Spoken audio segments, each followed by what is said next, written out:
Assalamu alaikum and welcome to Perspective. We'll be talking about Kashmir. It's the 61st day today of the lockdown in Kashmir. 13,000 boys have been lifted during this lockdown. We'll be talking about the international community's response and the fact that sadly it's wanting. We'll be talking about what has followed after the speech of the Prime Minister in the UNGA, what was to be expected, what are the realities of international politics, and what can we do to further these efforts against the atrocities in Kashmir. We'll be talking about all of that today. I have with me Altaf Hussain Wani, the AAPHC leader. Thank you so much for joining us today. Dr. Waqas Ali Kausar, who's a foreign affairs expert. Thank you for being with us today. And Kamar Chima, who's a senior analyst. Thank you for joining us today. Ji, Altaf Saab, of course, we know what happened. The speech of the Prime Minister was certainly, a landmark in the sense that he hit all the right notes. He talked about what was happening in Kashmir. He talked about our efforts with India. He talked about, how we'd made overtures from the point, from the moment that the government came in, but we were constantly rebuffed. He talked about everything that should matter to the international community, and that should make the international community take notice of the atrocities in Kashmir. He talked about the Holocaust, he talked about Nazi Germany, and nothing short of that is happening in Kashmir today, and we all know that.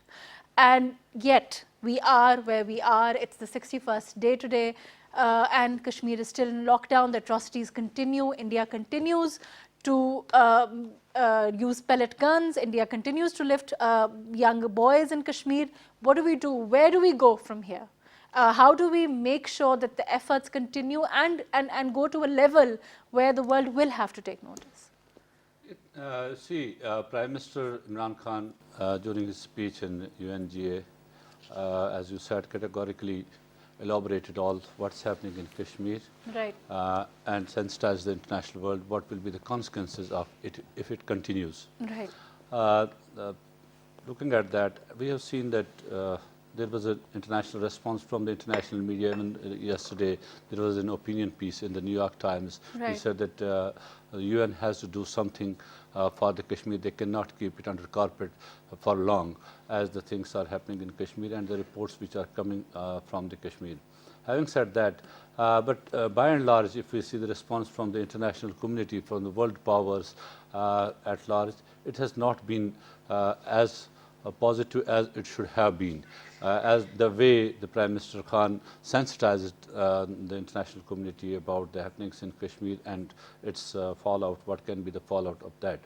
But having said that, as far as the UN is concerned, I mean, just for you to elaborate, what hopes did we have as far as, realistically speaking, as far as the United Nations is concerned, considering the fact that, of course, the international community, like I mentioned, there are certain realities of international politics, of our relationship with other countries. But as far as the what's the best case scenario? What could have happened? They could have, tried for the curfew to be lifted, right? But that didn't happen either.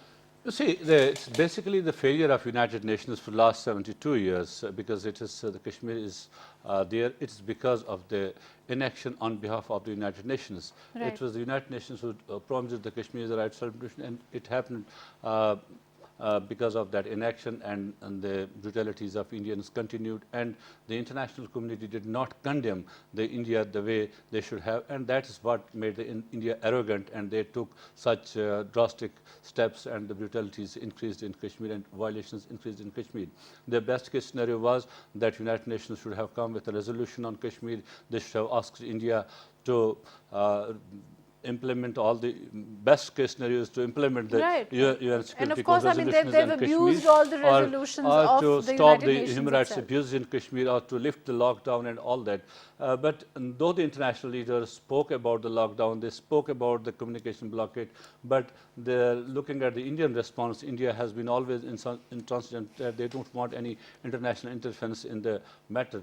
But looking at the present scenario, we see there is a growing concern in the international community, and I can see in coming days, the Pakistan will have to intensify its efforts. It's not, Prime Minister made a very balanced speech in the UNGA, but Right. we have to approach all the capitals around the globe, all those meaningful capitals who are involved in the decision making at international level.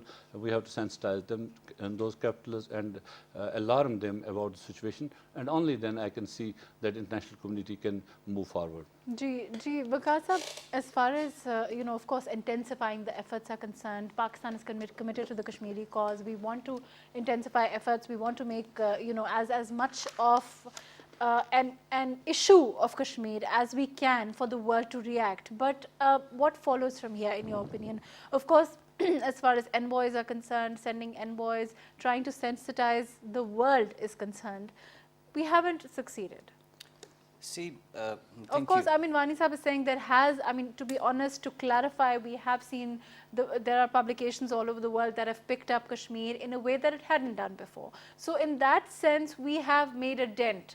But for the Kashmiris to get relief, a lot more really has to be done. yeah, so importantly, there are two things to attach to it. One is, see, one that you spoke about, the publication of the articles and editorials on very influential paper. I guess for the first time this happened Right. in Kashmir, for Kashmir, and the international world has responded to some extent in their own way. But see, there is more we need to do and understand when it comes to the Pakistani side of Kashmir, AJK in particular. I personally think that the civil society, the very vibrant, the segments of the Pakistani society has to deconstruct Kashmir more in terms of, see, there's a political problem, we understand. But Right. it has a lot to do with more structural issues within Kashmir as well. See, I was just going through a report published by Doctors Without Border. Right. It's the statistics are alarming. We just see that more than 45% of the young boys, adults in Kashmir are facing some sort of mental ailment, stress, maybe some other things. And then we And also... we were talking about, and earlier on before the show, you were talking about the what was the Yeah, word yeah. you used? Psychosocial I mean, trauma. please So elaborate the on that. psychosocial trauma The that... psychosocial yeah, trauma, exactly, yes. the society is undergoing through. Right. Now we need to also understand that. So Which I is was... quite aside from the physical trauma. True, true, true. And I think that this will, like, whatever happened in Nazi Germany, Europe is still dealing with that. And it's been, many, many years to that. And this trauma and conflict has a very strong academic roots as well. We have seen in past in Kashmir, this is one of the aspects that the academicians and the other people, besides this political dimension, of course, which is the root cause of it, we also need to understand, we also need to deconstruct and come up with this narrative as well. That, Right. see, for Kashmir, we have to deal with the multiple approach.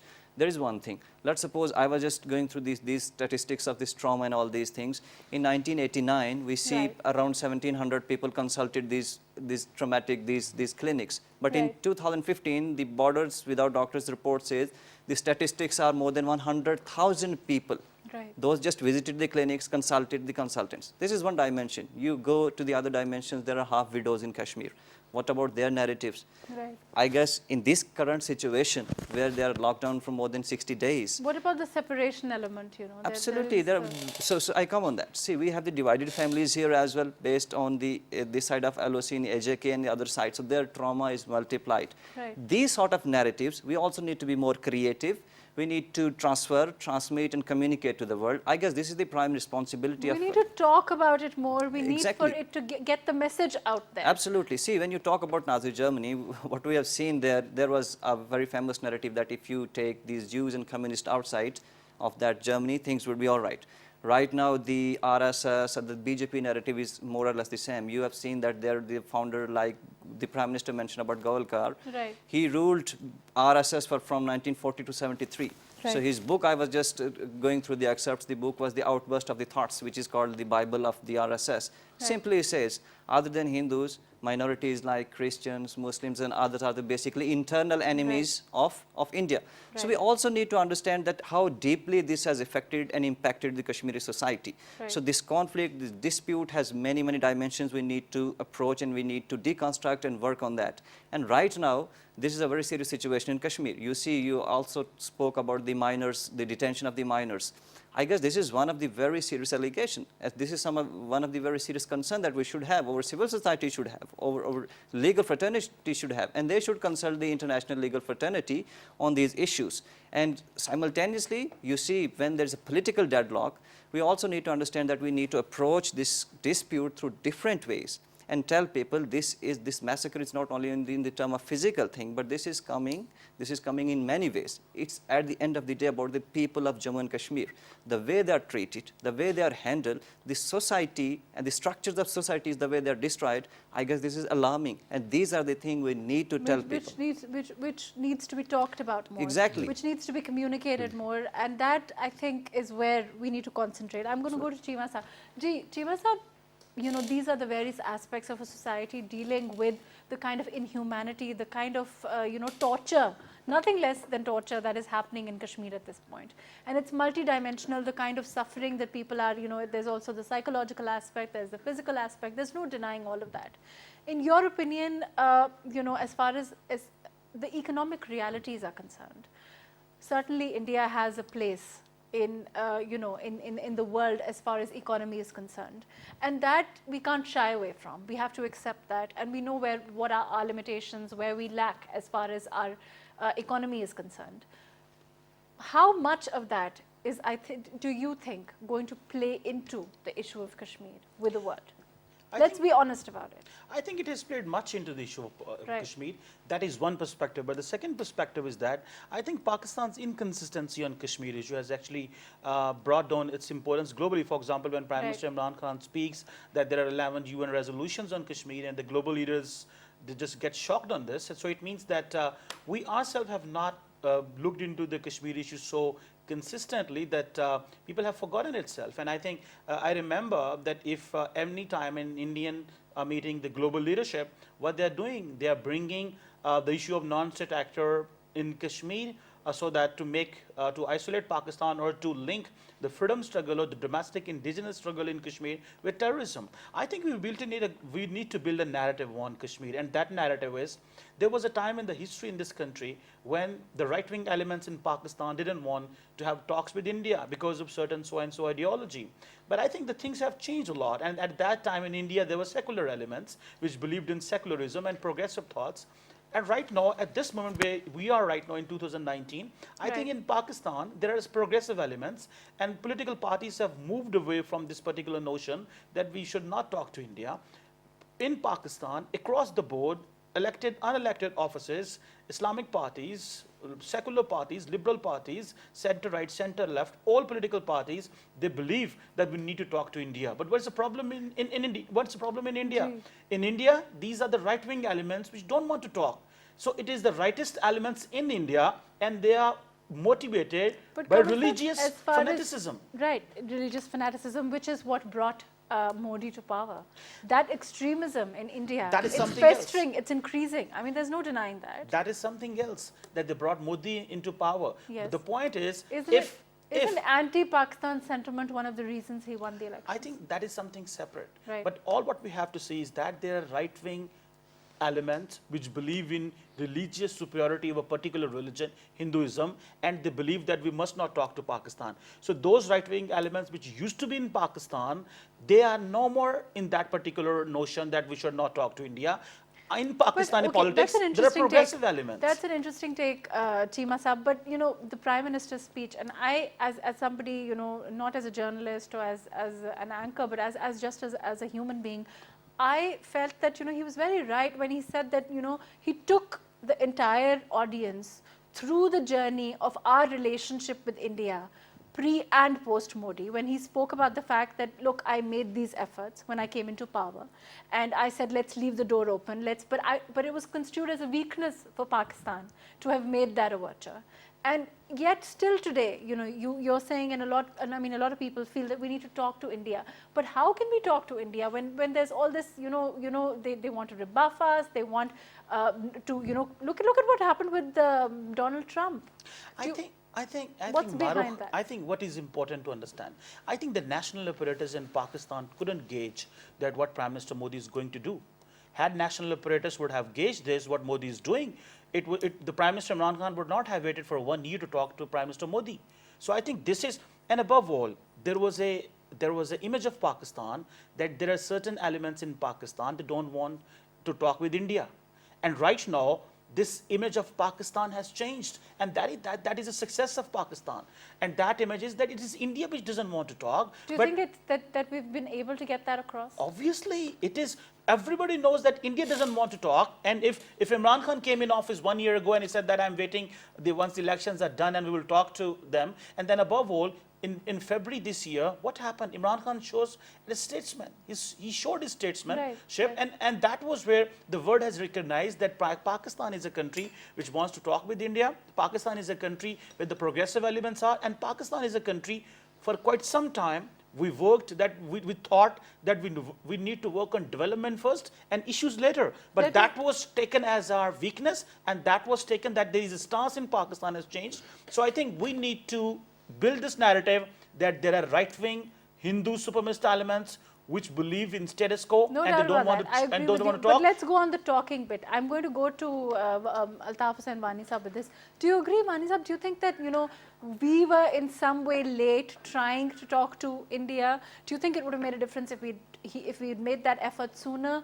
Do you think that even now, the only way to do this is talk? Of course, I mean, considering the fact that we are both nuclear states and there is that potential of a lot more that can happen within this region. That is the only viable option. You see, Pakistan always tried to talk to India. I have Right. been always telling that any time when a new government came in Pakistan, if Right. the I leader agree was with you. waiting for Right. the Nobel Prize that he started, that we should talk to India Right. and this and that, and in that way we lost the Kashmir narrative in that, we started that what we call that the dialogue with India, composite dialogue process with India, and then the And Kashmir, let's be honest, Kashmir Wani was Sahab, there have been Kashmir was times- at the Kashmir became related to the security paradigm in that. And It there's was- been times when, the leadership in Pakistan has been under a lot of fire, has been under a lot of criticism for being, trying too hard to talk to India. That also is a that's reality. true. That is true. That is Right. reality.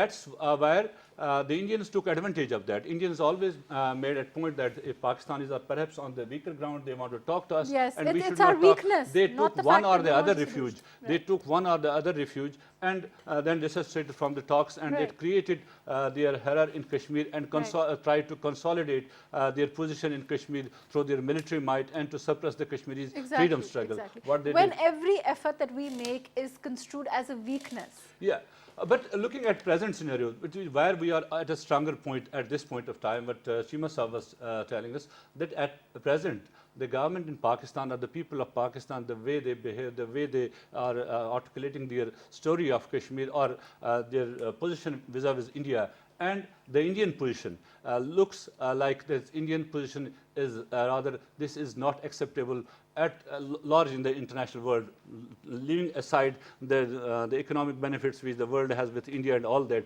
but the way the Indian society is becoming more and more fundamentalist, there is Hindu supremacists, they are ruling in the country, the way they are getting up, the way the Indian minorities are being treated by Right. these mobs in India, that has created a dent in the Indian society. And you see, even at this point of time, once we were saying that India is a democratic country, a secular country, there is freedom of speech. And Right. today we see all those people, 50 people, celebrities who have written to the Prime Minister of India about those mob lynchings, all have been, and the FIRs have been filed against them, sedition charges have been leveled against them. So it looks that India is going from bad to worse. Indian society is becoming more polarized, and it's becoming more, I say, what I could say, it's more radical Right. now this time. This one of the arguments goes in our favor. But what Dr. Saab and Chima Saab was telling us, that we have to construct our narratives on this. We have to take to the world all these stories. It's not What are the just other efforts? just Let's not the talk prime about minister's what we just can- not the prime minister's one speech that would not No, of that course, was you're right. here. But You're we right. have to keep on telling Keep on, to the I world. mean, the consistency, of course, Yeah. and I'm going to go to Dr. Vikas with this. To Dr. Vikas, you know, Qamar Cheema Saab, he said that, you know, one of the failings that we may have had as far as the issue of Kashmir is concerned is, in fact, our lack of consistency. You know, the fact that perhaps we need to be more proactive rather than reactive, and we have been. I mean, at this point, we are being more proactive, but that consistency cannot be compromised under any condition. Do you agree with that? See, partly, yeah. In a way, the voices that we've been, I mean, we have seen the composite dialogue Right. before that, the comprehensive dialogue and all these, the efforts have been in place in past. But what we have seen is that there are the domestic constraints of the politics.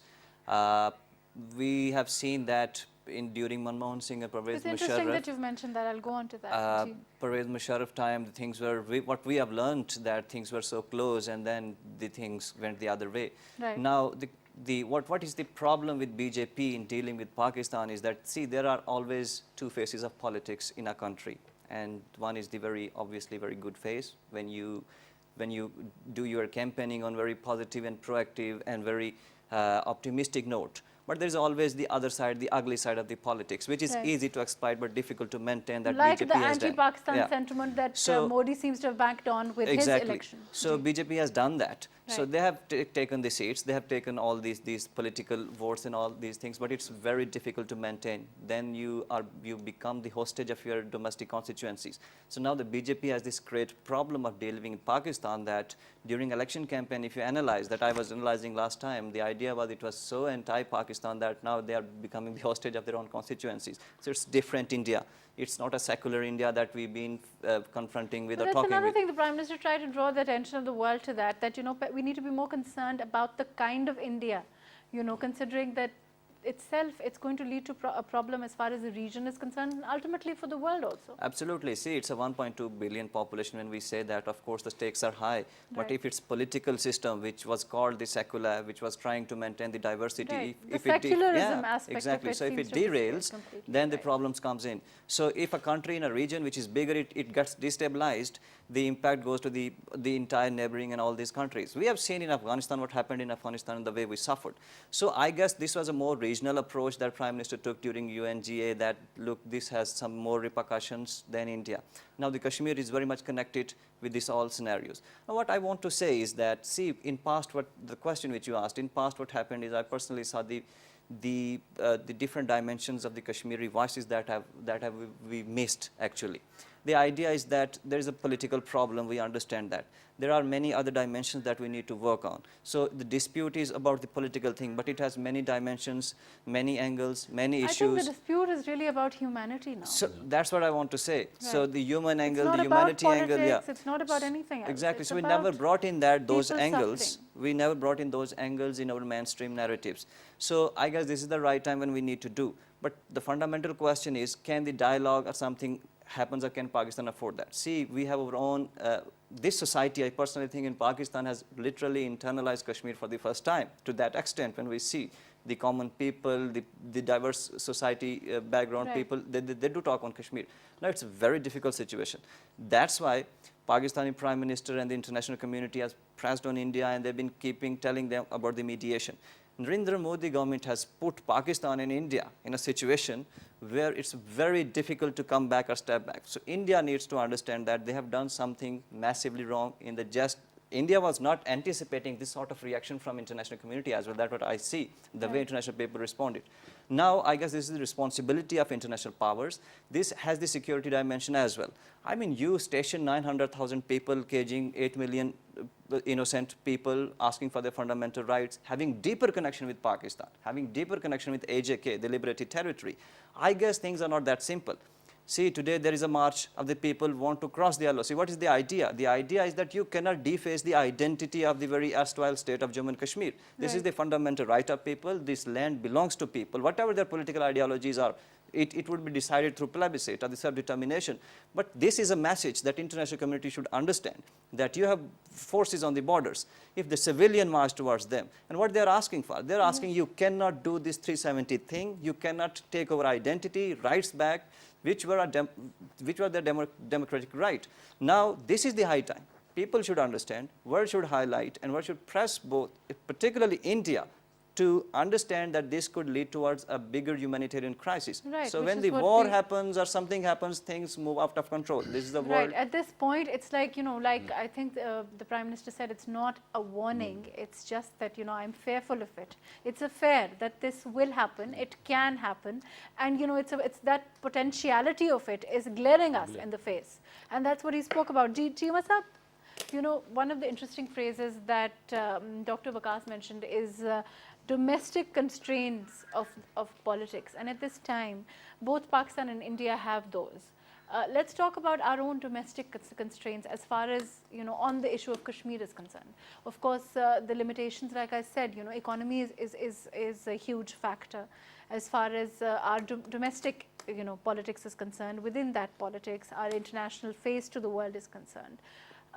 Don't you think that's true? I think definitely for every issue there are challenges, but as I mentioned earlier, I think the political parties in Pakistan, be it from right wing or the left wing or the center right, center left parties, they are all speaking one voice, and above all, the society has come forward. The media is speaking for that. It's been 60 days. The issue has been raised globally. It has made global headlines. Every international press has spoken on this, and Indians Yes. are trying to defend this. Although Prime Minister Narendra Modi went to the UNGA and he didn't mention Kashmir and Pakistan, But the fact, but the it was like, status, of course, you know, it was conspicuous in its absence. I mean, I'm sure that, yes, you know, that's I what you're think saying. Pakistan for quite some time have been trying to. When Prime Minister Imran Khan says that we will fight till death, what does that mean? That if the war is imposed on us and we are left with no choice to use the weapons, that is, he's trying to divert the international community's attention to Right. the region. So all what we need is, we need one, the third party in the region, and second, we need a guarantor while having talks with India. Pakistan should not get into talks with India. Yeah, This without a particular guarantor. particular notion that we have bilateral issue, Kashmir is a bilateral issue, and we don't invite third party in this issue. Pakistan, listen, we are not having any business and trade with them. We are not speaking them 70 years. It won't happen. The heavens won't fall if we even won't talk for 10 years more. There's nothing in it. All what we need to is that, what is the guarantee for the discussion and dialogue? When we start the peace process, there comes something in between and they just derail the process. So we need a third party guarantor, and we need a guarantor either be it at some global institution, be it World Bank or whatever, or we need some country which can help us to have talks with India. Other than that, we should not talk to India, and there is When a we complete. talk about, okay, you know, There is a interesting- domestic now consensus that in you've Pakistan. mentioned it, you know, we need a guarantor, or you're saying we need a third country to be there, to sit, as it were, on the table. Let's talk about what happened with Donald Trump, as far as, you know, the fact that he said that he would like to mediate, he'd made that offer, there was denial of that as far as India was concerned. Then there was, you know, just silence, he mentioned that again. And then, you know, he's even consistent. I mean, he's said that a couple of times now. I think Pakistan But at this moment, what's behind it? I think Pakistan at this moment should not get any third party even to talk with India. We should not talk to India at this moment. I may be saying something bold, but at this moment we should not talk to India. And I think We Donald should just Trump, leave it for a while. yes, you're saying. and above all, We should what let Donald Trump whatever's is saying, happening continue. yeah, what Donald Trump is saying, that is something else, and what State Department advised Donald Trump later on, that is something else. So an individual is saying something else, and the entire institutions in America, they have a different vision for India. I think we need to make the case. And right now, the case should be made So, on so Kashmir. if I'm reading you right, you're saying that we should stop talking to India, we should make our case, we should expose India more, but we shouldn't make the effort to talk to India anymore. First of all, India is not here to talk to Talk us. anyway, you're right. Second, we should not approach them. Of Third, course, and I don't think there's any we should scrutiny keep on exposing India, building narrative on Kashmir, and we should keep to be consistent on Kashmir. And above all, if Indians say that we want to talk to India, then, for example, I have known from some people here in Islamabad that the Indian diplomats in Islamabad trying to raised this rumor that we have offered Pakistan to talk, but Pakistanis are not talking. So I think we need to be very careful. They are very smart in terms of having their influence. So India doesn't. And their propaganda guns. The propaganda. That's very important. So this is the moment. This is the moment we should actually take this issue to the logical conclusion. And let me tell you, And what is for the having- logical conclusion? The logical conclusion is that we have to decide this particular issue. The logical conclusion is that the government in Pakistan, for developing the bilateral issue, must not put Kashmir issue aside and should develop the bilateral relations with Right, India. right. So I think there must be consistency and across the But board. I don't think there's any questions about that anymore. I think for quite some time, in my personal understanding, when the There government has been the back and forth thing. yes, they have been back and forth, and that was a good intention, although of the Prime Minister Yes. Imran Khan. But let me tell you, the famous Chinese, theorist once said, Sun Tzu said that once you know yourself and know your enemy, that's the only you can win a battle. So you need to know the enemy as well. And we don't know the enemy. The enemy is sharp, is cruel, and then they have global footprints. And so what we need to do at the moment is that we need to expose them on certain And things. that is our only And issue above here. all, we should not go to any country if there is no support coming from the Muslim world or from the European world. We need to talk to the global press. We need to talk to the progressive liberal human rights bodies, and we need to ask them to keep raising this issue. Because as a concrete diplomatic effort, we may not get that particular support which we have been demanding and asking. And in return, for example, the Muslim world has come up with, this has been some sort of embarrassment at time for us. So I think what we need is we need to have a natural alliance with all the actors which actually What support. about our domestic constraints? I personally understand there are no domestic constraints. We want to highlight the Kashmir issue. We have highlighted it in such kind of an economy. All the political parties want the Kashmir issue to be resolved. far as- yes, Third, that's there is no political party in Pakistan which doesn't want to have a dialogue with India. Fourth, there is no constraint. There is no pressure group. There are no lobbies which want India and Pakistan must not talk or the Kashmir issue must not be resolved. I think there is and this is what I want. We should raise this opinion that there are hawks in India. There are no hawks in Pakistan. We have the progressive elements, be it the Islamic elements, be it the military, be it the political parties, be it the NGOs, Right. media, whatever. There are hawks in India, and those hawks are motivated by religious fanaticism. It's the RSS, it's the Hindu nationalism which they are propagating, and they're not letting the Muslims to talk, and they don't want to have peace in this region above all. And we also need to make the case that there are hawks which are controlling the nuclear weapons in India. And the that- international yes. press used to blame us and castigate us that, look, the right-wing Islamic elements can take over the strategic weapons in Pakistan, although there is nothing like that. Pakistan's armed forces have all the capability, but right now there are elements in India which are hawks, and they're sitting on the Nuclear Command Authority, and we need to expose. If the religious fanaticists were in Pakistan to whom you are blaming, now those religious fanaticists are in India, India and as we need to talk on them. Right, very well said. Ji, Altaf Hussain Wani Sahab, of course, propaganda seems to be the only weapon that we have at this time that is of any value, exposing India and that kind of propaganda. We should not, it's just not propaganda, it's reality. Right. What should we I tell to mean the that- world? It's reality. yes, we the should word tell the world the propaganda is reality. used Yeah, to we should expose tell the world India, the that's what I reality, mean. what Of India course, it's is, reality. what is going on. No And two ways about the about talks that. with Dr. Sab said, you see, the people of Kashmir who are caged at this time, who have been suffering for last 3 decades, the Indian suppression in Kashmir, their message is clear to the Pakistan. Don't show any weakness about us. We are here, we will survive, we will resist, we will keep on resisting, but you have to do what is promised to us. Don't go anywhere on weak point for us. We are very much there. We will resist. If India continues this curfew, this lockdown, this communication blockade for months together, we will not give up. We are there. We have shown our resistance through Right. the last 3 decades in a brutal repression by the Indian forces. So the Pakistan should not show any weakness or should not offer any talks to India on this. Right. And all this or any interlocutors at this point of time. When we see the third party mediation, all that, whatever is coming there, that makes us rather, I think, weaker on the position when we say do not Trump will mediate or anybody else.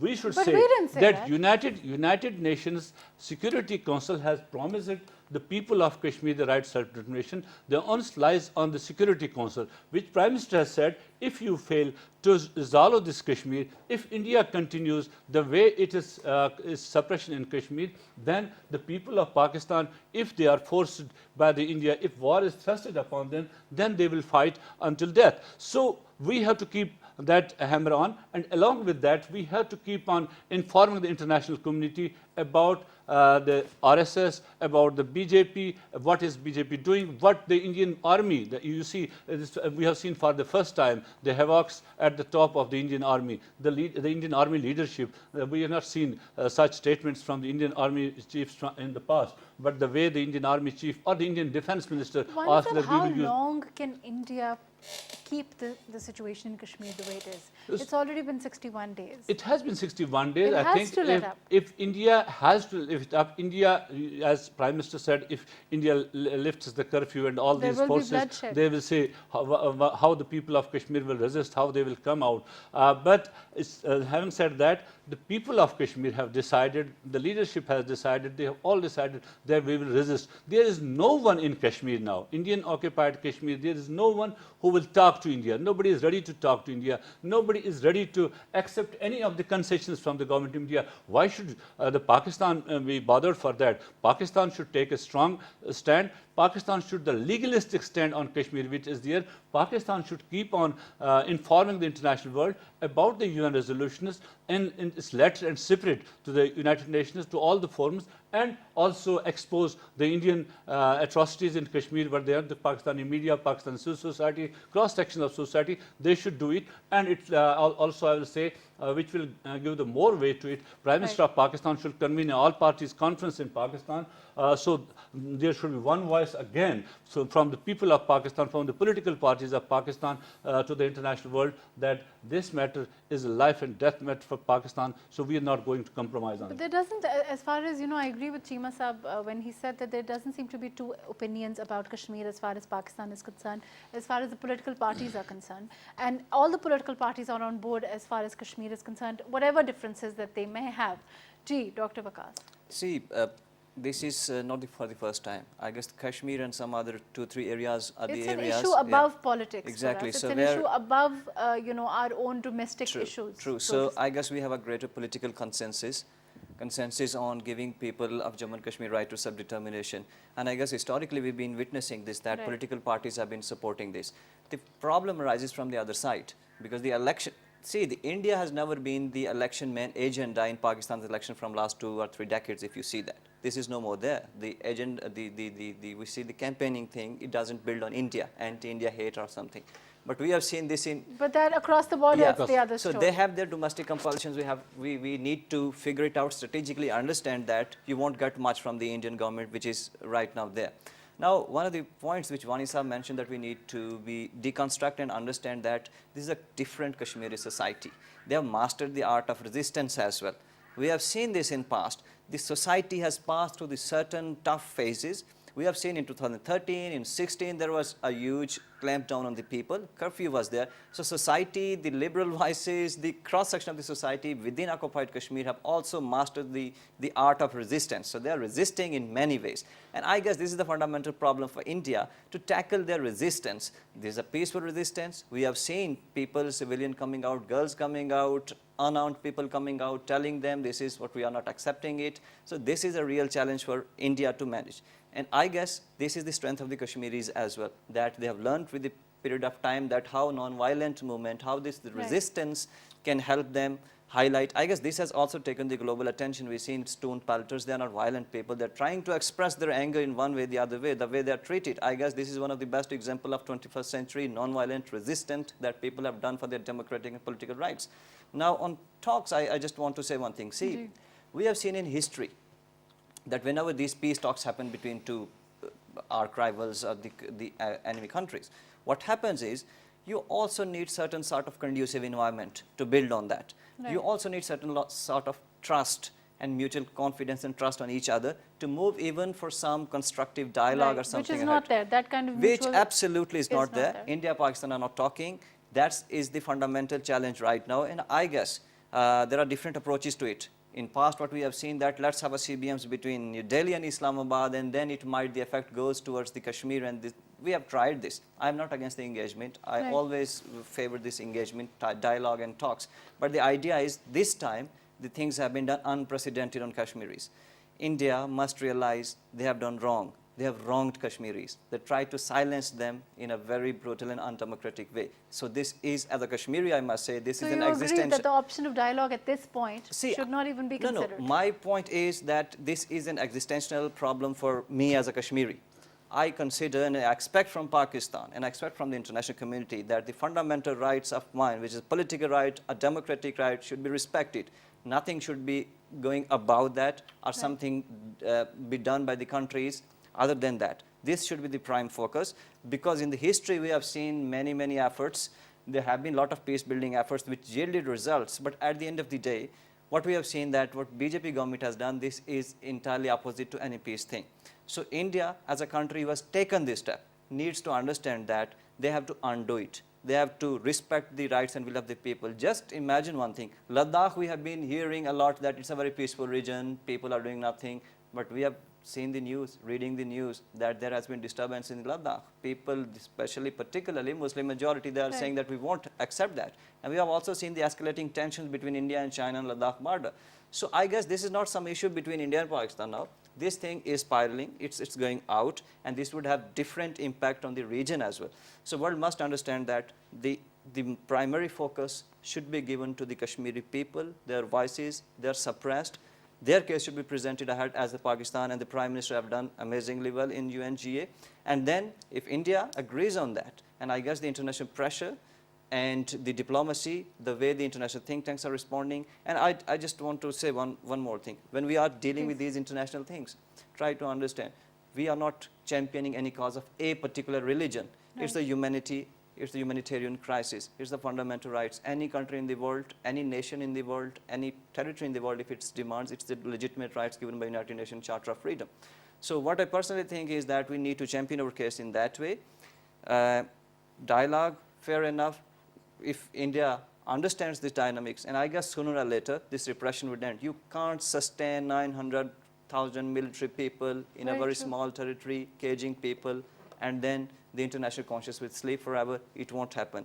And the last thing, the economy question. In Pakistan, we also need to deconstruct this thing, that we have a sustained narrative about India, that India is a bigger economy, and we cannot do away with that. They have the interest. Of course, there are interests of the people, but we also need to see how we can break this narrative.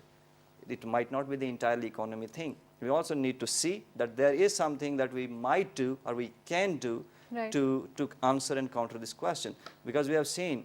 What do you think? See the Israel, it's the Israel-Palestine cases in front of you. I guess the most number of United Nations Human Rights Councils, one is about bear me out, the resolutions are against the Israelis. No any offense, I mean, just want to put the statistics in front of you. Israel was a bigger economy. The question is how you frame the entire issue and the question. That's interesting. So it happens. I guess we also need to look at it in a different way, you're saying. Sure. I'm going to go to Qamar Cheema Sahab. Qamar Cheema Sahab, your comments before we close. We're running out of time. But, it's interesting what Dr. Waqas says, that perhaps the economy question needs to be looked at in a different way.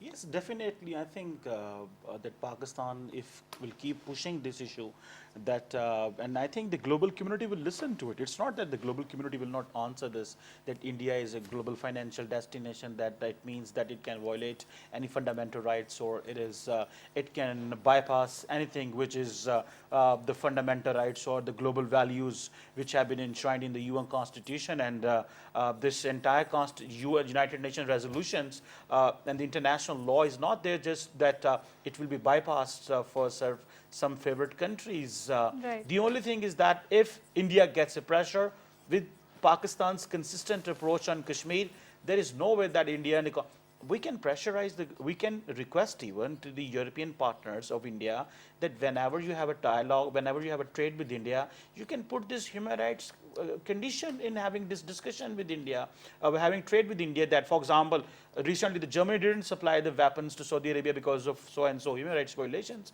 going on. So in the same fashion, so why not do that with India? You're why right, not do you're that right. with India? Very, And we very can interesting. talk and we can give options to European partners, to the other partners, that these things could be done, and we need to be aggressive on this. I think. Right, you're very right. Thank you so much for joining us today. Altaf Hussain Bani Saab, thank you for your time. Dr. Waqas Ali Kausar, thank you for joining us today. Qamar Cheema Saab, thank you for taking out the time. As far as Kashmir is concerned, perhaps it's interesting and it needs to be looked into that the question of India being an economic giant, a huge global market, needs to be looked at in a new dimension. Perhaps the world needs to be told that there are conditions that can be attached to their trade with India. That's something that needs to be looked at.